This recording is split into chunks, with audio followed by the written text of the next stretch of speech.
This podcast is brought to you by Most Valuable Podcasts, leading the league in podcasting entertainment. Welcome, ladies and gentlemen, boys and girls, children of all ages. This is Fast Break Podcast. I'm your host, Sean Anderson. Alongside me, as always, is Ricky Widmer. What's up, what's up? And Dave Oster. Hey, everybody. I asked Ricky if he was ready, and he's totally not ready to start the podcast. I'll be Ricky's totally a space honest. case. Usually we do these segments in the middle. You'll see why in a little bit. I'm not going to steal your thunder. And I wasn't expecting the come back over to me. What's up, guys? Anyways, I told you guys before the podcast started, this is going to be the intro. Yeah. We have a special podcast today. We have two Patreon segments. We're starting off with one. We'll introduce the Patreon that's going to be with us in the first segment in just a few seconds. But let's go through some housekeeping. First off, if you're listening on iTunes, rate us 5 stars over there. We appreciate and love and need the support over there. So if you got the time, head over to iTunes and rate the Fast Break Podcast 5 stars. Also, while you're there, rate the Onside Kick, the Primetime Podcast, the Rick and Johnny Podcast. The Outcasts are not up there yet, but while you're on YouTube, if you are on YouTube, go check out the Outcasts. Buzz and Juice put out a great podcast. We're proud to have them on our network, so go give them some love. Also, check out mostvaluablepodcast.com for the shop, but also for a new reason, Ricky Widmer spent about a week, 2 weeks, doing a full, it took a long time, 7-round mock draft for the NFL draft that's coming up on Thursday, so go check that out. Look at Ricky's masterpiece of work over there. And finally, if you do want to be on a Patreon, on a podcast, head over to patreon.com/mostvaluablepodcast. You can be like Jake and you can be like Pat, who are joining us on this podcast today. First up, we're going to be talking about will LeBron James and the Cavs miss the NBA Finals. Then we'll go into Wet Boys. Then we will talk about how does Trae Young fit with the Chicago Bulls with Patrick. And we'll probably do one more draft topic as well. But let's welcome in our patron. I think this is his 5th straight month being on a podcast. Jake is back on the podcast. How you doing, Jake? Good. How's everybody doing today? We're doing pretty well. Ricky's pumped that the Cavs lost I am game so 3. excited they lost. I just want them to be out of the playoffs as quick as possible. I'm sorry, Cleveland, but I'm not sorry. My legs are pretty... Hashtag sorry, not sorry. My legs are pretty worked out as I've lost my car since LeBron has not only lost 1 game, but 2 games. And I think Dave's fine. Right? I'm here. And Dave's here. I think the best comment from that was them telling you to get that bus pass. Back to public. It was like, man, Sean, back to public transportation. Yeah, like I've taken public transportation in my life. I'm a germaphobe. I'm not taking that. Anyways, let's talk about the topic at hand. Will LeBron James and the Cavs miss the NBA Finals? So we're going to throw it over to our resident 76er fan in Jake. Jake, I think I know your answer, but will LeBron James and the Cavs miss the NBA Finals this year? Oh, yeah, they'll miss the finals. It just depends what round. Part of me wants to say Pacers in 6, but smart thing about me thinks LeBron will get his team to rally, but they won't be able to beat the Sixers in the conference finals anyway, so it won't really matter. Well, that's the thing is, not only, it's really, will they even make it to the conference finals? Because we even look at Toronto. They've been playing great so far. They're, trading a little back and forth with the Wizards so far in Game 3, but we have a feeling Toronto's going to win that one. It's been a scrappy series between the 76ers and Heat so far. Boston and Milwaukee's been fun. That Game 1 was pretty nice. But it's really, will they get to that point where they're taking on Toronto, where they're taking on Philly? And this has been something where the Cavs just really haven't looked like a unit so far. What have you guys been seeing? We'll go to Jake first. In this Cavs team that's a little bit different than the past couple of years from these LeBron teams.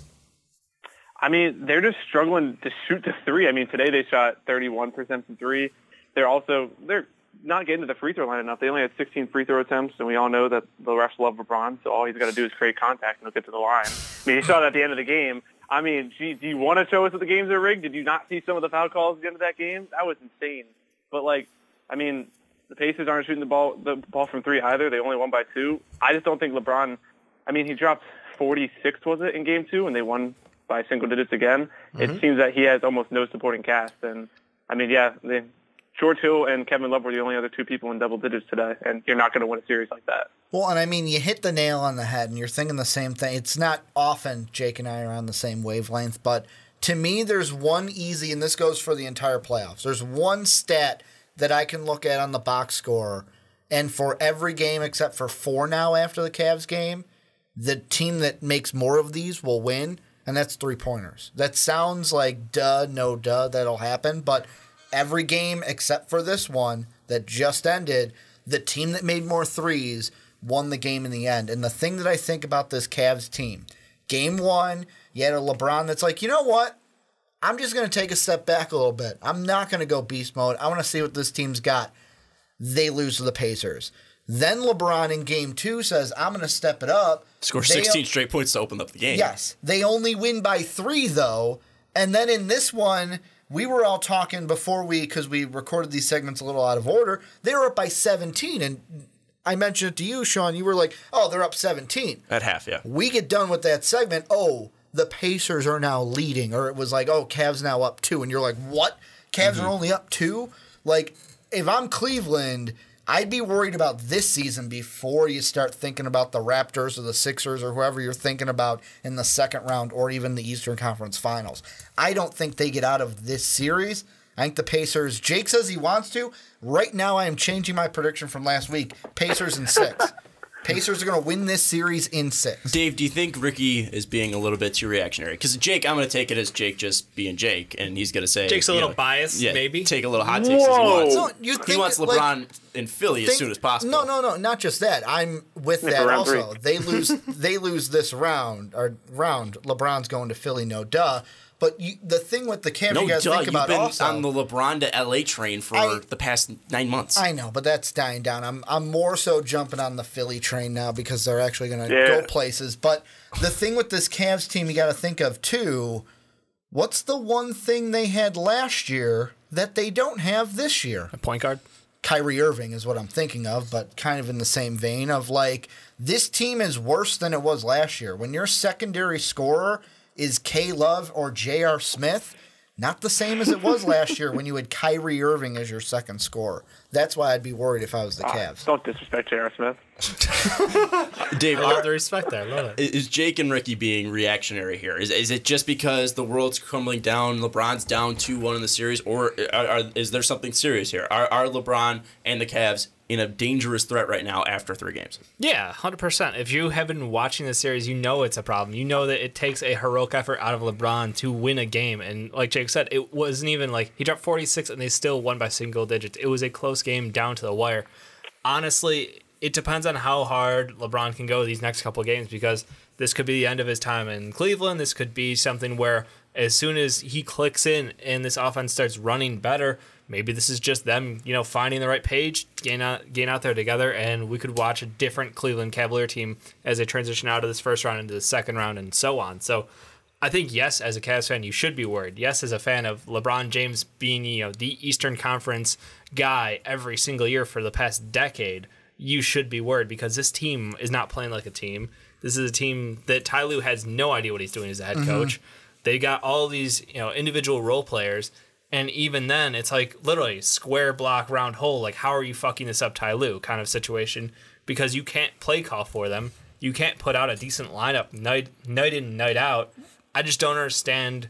Like, there's some very clear things happening on this team that could be improved on just on paper. Well, and I agree with that. I mean, I don't think any of us are coming out here championing Ty Lue's name for Coach of the Year. And when we do our, if he's still the head coach after the season, when we do our head coaching rankings, I don't think he's going to be in the top 15. I don't disagree with any of that. But also, I think this is something where this team's in a little bit of a cold streak just in general. I mean, this team we saw in the regular season from March 13th to the end of the season where they lost to Philly. I'll throw that out for Jake. Where they lost to Philly. This team shot 49% from the field and 40% from 3. So, I mean, this team has the talent and at least the ability to shoot from the outside and score. And right now, it just seems like they're not on that wavelength. It doesn't seem like they have that confidence out there. And again, LeBron's going to have a lot of pressure to do that. But I think it's got to be something where if LeBron gets going in Game 4 and the team's able to react appropriately, I think this is something where they can at least escape the first round. I think we're still being a little reactionary here.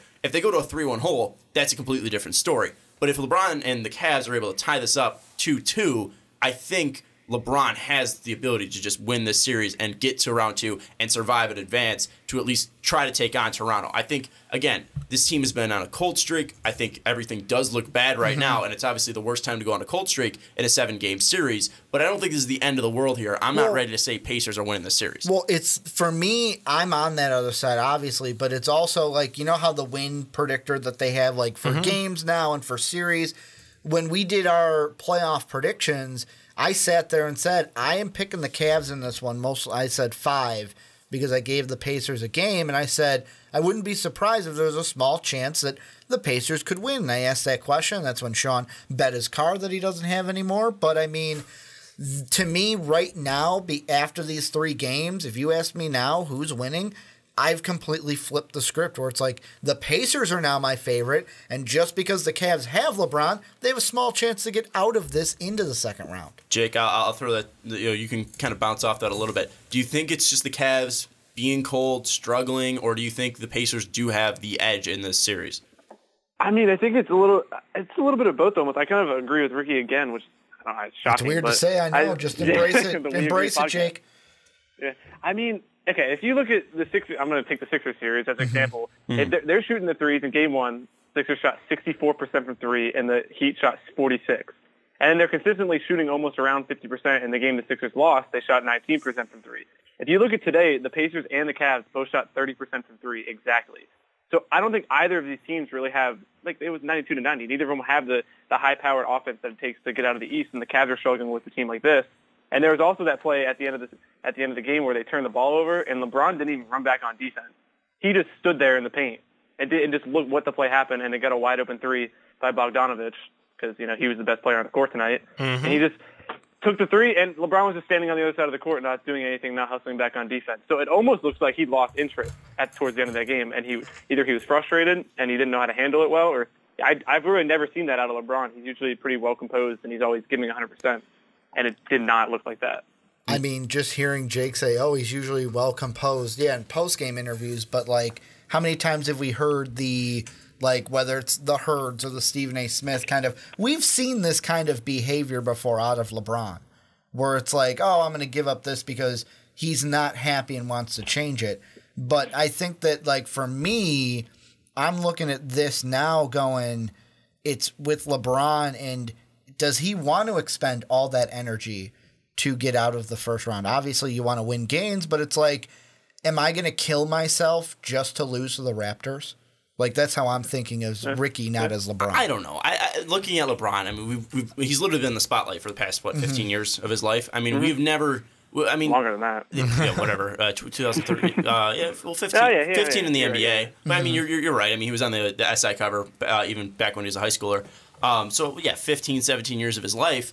I mean, LeBron has consistently had a camera on him for the past 17 years, and LeBron has always had these high expectations. And I don't think LeBron, knowing him, seeing him throughout his career, I don't think he's ever going to say, oh, we don't have a chance in the next round. I don't think LeBron's thinking, I'm not going to try this round because we're not going to get to the next round. I was speaking as Ricky, not as LeBron. I know, and I'm just trying to disprove that. I mean, or at least, throw my opinion back at that because, again, LeBron is a guy that we've seen never really give up. And again, I think that's why Jake's bringing it up is the fact that we did see him give up in such a crucial moment that could possibly swing the game. I know this is not during a game, but they brought it up today on The Jump. It kind of reminds me of after that 2010 series against the Big Three in Boston.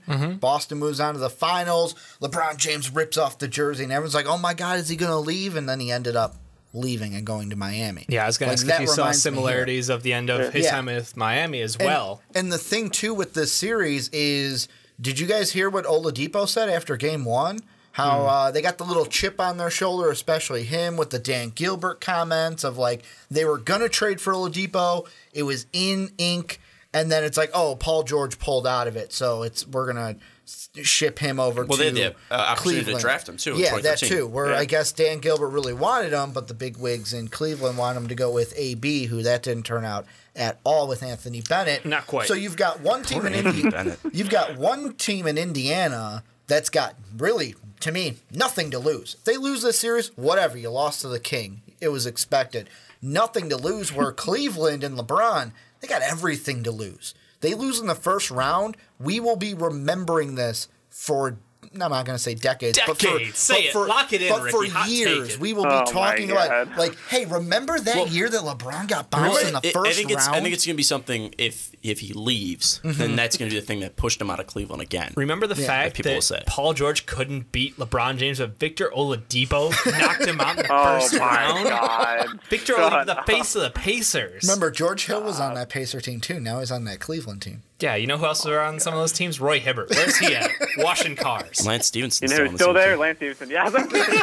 This is why Lance he's the anchor for that team. He's the soul of the Pacers. Honestly, though, it's crazy to think that, like, I start to not agree with you, but like with the whole, like, could this be like LeBron being demoralized? Does he feel like at this point he's just kind of like struggling? He's just going through the motions over and over. I'm not quite there yet. I think at 2-1, I think it's still very much in the air. Like, it's totally in the air. He can come back, win these games, and get right back into LeBron form where it's second round, conference finals, and then take it straight in. But for me, it's very much, how does he get the rest of his team involved? Yeah, and I mean, we've seen LeBron try his best to do that, and we've seen LeBron, again, whether it was him taking over in Game 2 or again in Game 1 and Game 3, try to at least get his team involved. I think he's just trying to figure out what this team is in the playoffs, because this is, again, the first playoff series that they've had together, and without Kyrie in the past, 3 years? So, I mean, he's still trying to navigate the waves because, again, he doesn't really have a lot of help on that bench with his team. But let's just say LeBron turns it on, they win in 6 or 7, and they move on to the second round. They move on to the third round. Or, let's just play here, because this is about the finals, and this is, obviously, there's still 2 more rounds after this. Yeah. What team outside of Indiana right now poses the biggest threat to Cleveland? Is it Philadelphia? Is it Toronto? Hell, is it Miami? Is it Boston? Is it Milwaukee? What team that's still in the playoffs, and Wizards as well, because I have enough time to mention them. Which team is probably the biggest threat to LeBron and the Cavs outside of Indiana, even though they're down 2-1? Before I let Jake go into full explanation, because I'm going to say one of the teams he's probably thinking, Raptors, Sixers. Those are the two. Raptors and Sixers are the teams that I would say can and will knock Cleveland out of the playoffs. Jake? Well, hold on, real quick. How will the Raptors and 76ers both knock out? Yeah, that's impressive. Well, I'm saying, like, if I'm wrong about the Raptors, then, like, if you do get through the Raptors, you're not getting through the 76ers. He's hedging his bets here. Yeah, that's some bullshit right there. Jake, what team is this the biggest threat? You want to take a guess? It's the Wizards. We all knew it was coming. It's the Bucks, man. The Bucks are up 10 right now. Look at them. I'm not trying to be. Obviously, I'm going to come off as biased, but if I've looked like at all the teams, the only teams that have solid guard play and solid big man play, if healthy, obviously, are the Sixers. They are the most complete team. If you look at them, they play some of the best defense around, and they average the second most assists per game in the league. I mean, does anybody in the East have somebody to guard Ben Simmons? And if they do they also have somebody to guard Joel Embiid? Because I don't think anybody does there in the East. I mean, the Wizards definitely don't. The Bucks definitely don't. I think, again, I don't think they get. I don't want to say they aren't going to get past the Pacers, but if they get past the Pacers, I think they get past the Raptors as well. I just don't think that they beat the Sixers in the conference finals. But then, this series a lot with the Indiana series reminds me of a couple years ago when they faced the Pistons in the first round and they swept them. But the games were close, and you know who hit both the game-winning shots in that series? Kyrie. And they don't have that anymore. So it's just what I kind of noticed with the series is they're coming down to the end, and they don't have somebody to hit down that shot besides LeBron. That's a good point right there. The one thing that I want to throw out at you, just because we know you're a diehard Sixers fan, going to Game 1, what do you think about Cleveland poses the biggest threat to Philadelphia? Is it just LeBron and his presence out on the court? Yep, that's about right. Yep. I mean, I'm not like, what else do you have to be scared about with their team? They don't have a good coach. They don't play the best defense. Their three-point shooting is streaky at best. I mean, they don't have a guy. Who are you going to put on Joel Embiid? You're going to put freaking Kevin Love out there? You're going to put Tristan Thompson out there? Like, you don't have somebody to guard Embiid on that team. And I'm sorry, LeBron, every time they play him, doesn't guard Ben Simmons because you can't guard him. It's just like, and then you have Covington, who's one of the most underrated defenders in the league, can guard LeBron. Can hold LeBron to under 30. We'll go with that. It's like, I'm not really scared of them besides the fact that they have playoff LeBron. You know the fact, though, that you just said that Rocco's going to hold them under 30. If they do match up, he's going to drop 46 in the first game. Yeah. Okay. And what, they'll lose still? I'm just saying, you make a hot take like that, you're going to be walking to your job, or LeBron's going to be dropping 46 on Rocco. The interesting one the interesting one that you brought up, Jake, though, was Ben Simmons, because the thing now that you hear some of the people kind of talking about each series now with now, of course, Cleveland down 2-1, Sixers are up 2-1. We can kind of look at Ben Simmons and LeBron James because they kind of play similar roles for each of their teams. And for me, maybe it's because of the whole thing that's going on with LeBron and his team, and Ben Simmons doesn't have to worry about that. But it's like, yeah, LeBron's the best player in the NBA. I'm not saying anything against that when I say this, but it's like, is Ben Simmons the better player right now in these playoffs? Like, yeah, LeBron scored more points in that one game. Thank you, Jake. But Ben Simmons is actually like helping his team win games. Ben Simmons has a team. Ben Simmons has a. Oh, you go. No, go, Jake. Oh, Ben Simmons has the better coach. He has the better team. He has the worser team to play against.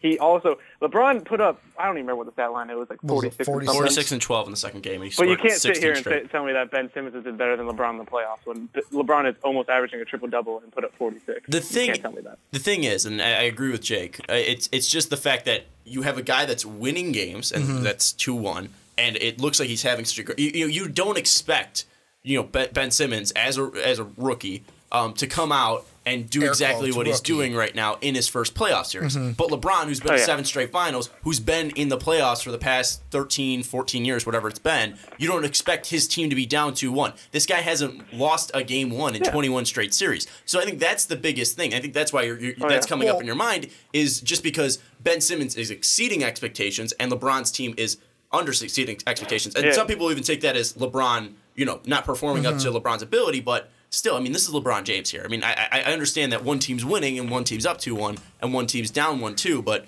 I mean, if you're saying who would you rather have for a playoff series, it's still LeBron. I'm not even close. I'm not saying that I would pick I want Ben Simmons over LeBron. But you say Ben Simmons has been more impactful. But no. Yeah, but I mean, I look at their play on the field, and maybe the court, whatever you want to call it. The ice rink. The thing that maybe this also plays into it as well, because you don't see this from Ben Simmons. But when we were talking about LeBron, I'm isolating what Jake said, where the plays down the court and LeBron is just standing there. I'm getting a feeling from LeBron right now that it's kind of like if you've ever been in a relationship and you're just sitting there and just one day you're thinking, how long is this going to last? And then you start having those doubts and you start thinking all right, I'm going to start thinking about things with him, it'd be is this team really going to work? What's it going to be like if we get past this series? You get those same things and maybe leaning more towards the ending it, which for LeBron it would be leaving Cleveland, where in Ben Simmons' case, we're obviously not worrying about that because everyone's happy in Philly. Jake's doing somersaults off the Liberty Bell every night because they're winning games, except for one in their last, 19? They lost. That game against the Heat was their only one. Yep. Where in Cleveland, it's a totally different atmosphere where almost the sky is falling because we're down 2-1. It's the end of an era, pretty much. That's the thing. Is all good things do come to an end, Dave. I see that. I just think that Philly team is built sort of for the future, and LeBron, like you said, with the players around LeBron, the expectation should be different. Could you imagine that Philly team without Bellinelli and Ilyasova would be a completely different team? And those were both late season pickups for them. And you look at the guys who LeBron brought in at the trade deadline, guys who are young, athletic, and have potential, but should be just pure role players. And no playoff experience. No playoff experience is the biggest thing there. You've got young guys who are just underperforming in the playoffs because they don't know how to play playoff basketball. Because let's be honest, regular season basketball is one thing. Playoff is a different world, and that's the LeBron that dominates. I will bring up, though, Rodney Hood did play with Utah last year, so he does have playoff. That's fair. And the big thing I want to bring up, and this has nothing to do with LeBron, it has everything to do with Dan Gilbert and the front office in Cleveland. Kyrie's the missing piece. That's what we said, that I mentioned earlier.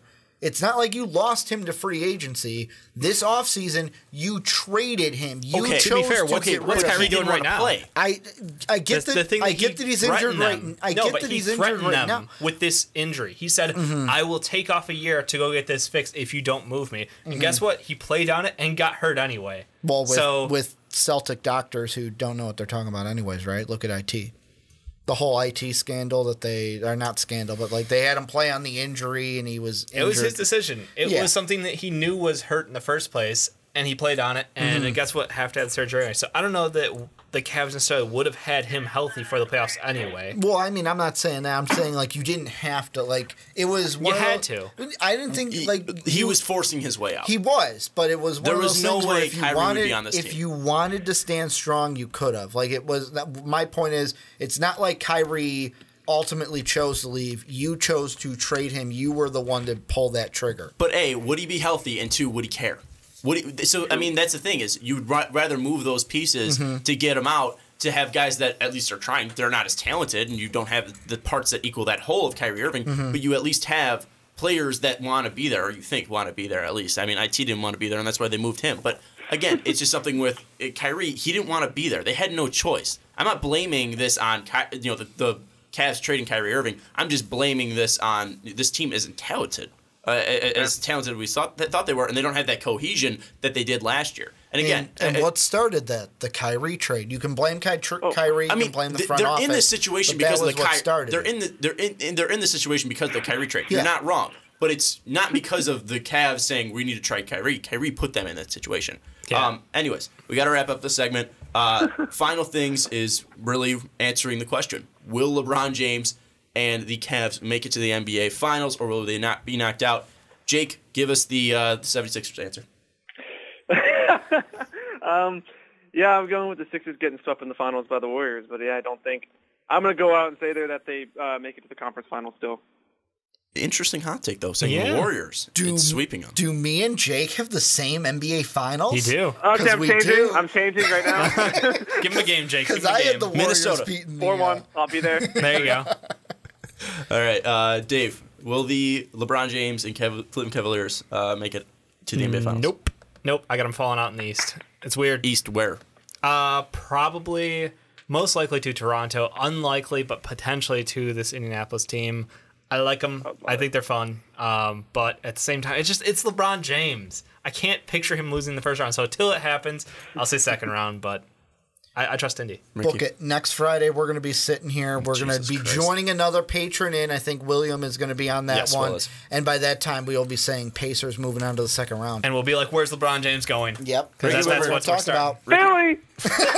Or Philly or Houston. And on that note, Ricky Widmer literally just looked up the schedule so he can look cool and be like, oh, next Friday we're going to be talking about that. I did. Yeah, because you don't know off the game top is of your head when it's going to happen. Come on. No, I didn't. I'm looking at it right here, but yeah. Jake's asking what game it is. It'll be Game 6. Game 6. wow. Pacers in 6 in the field house in Indianapolis. All right. Anyways, I bet my car on it, so I would Well, look you already like lost that. You don't have it anymore. I would look like a huge hypocrite if I said the Cavs at least won't win this series. So I think Cavs win against the Pacers in 7.